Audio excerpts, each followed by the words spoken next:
कोई अगर आत्महत्या करता है तो क्या उसे मोक्ष की प्राप्ति होती है? नहीं होती, बिल्कुल नहीं होती। कैसे नहीं होती? तो उसमें क्या होता है कि अब जैसे हम एक केस ले लेते हैं, एक आदमी बचपन से चला 50 साल की आयु उसने जी, अब वो अपने जीवन में कामयाब नहीं हो पाया और दुनिया भर की चीज़ों की फ्रस्ट्रेशन उसमें आ गई, डिप्रेशन में आ गया और उसने अपनी आत्महत्या कर ली। ठीक है, पर उसकी आयु कितनी है? 70 70 साल। साल की।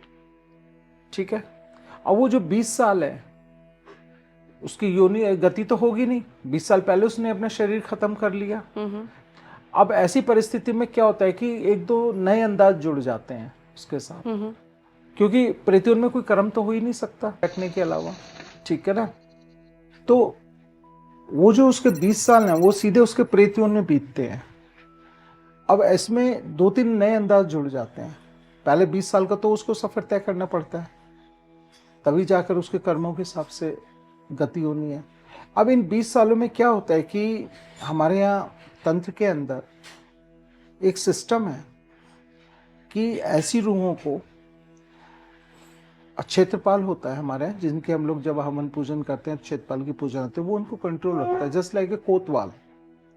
ठीक है ना, तो अगर वहां पर कोई तांत्रिक उस प्रेत को सिद्ध कर लेता है और अपनी ऊर्जा से एक्टिव करके उससे कोई दुष्कर्म कराता है, क्योंकि अच्छे कर्म तो होते नहीं है, प्रेतों से करवाए जाते हैं।